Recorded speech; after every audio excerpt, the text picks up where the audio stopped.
Israel సైన్య బలగాలు, Israel భద్రతా దళాలు మరొక్కసారి హమాస్‌కి సంబంధించినటువంటి కీలక నేతని హతమార్చాయి.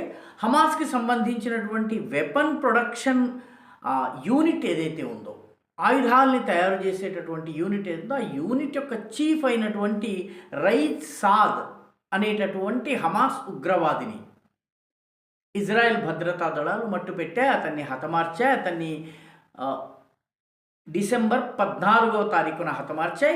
ఈ రైద్ సాద్ అనేటటువంటి ఉగ్రవాది అక్టోబర్ 7, 2023 అక్టోబర్ 7వ తారీఖున యూదుల పైన జరిగినటువంటి కిరాతక దాడి ఏదైతే ఉందో, ఆ దాడిలో ప్రధానమైనటువంటి వ్యూహకర్తల్లో ఇతను ఒకడు. ఇస్మాయిల్ హానియే ఆ రకమైనటువంటి వ్యూహకర్తల్లో ఒకడు. మిగతా వ్యూహకర్తలు ఉన్నారు. ఆ రకంగా రైద్ సాద్ కూడా చాలా కీలక పాత్ర వహించారు.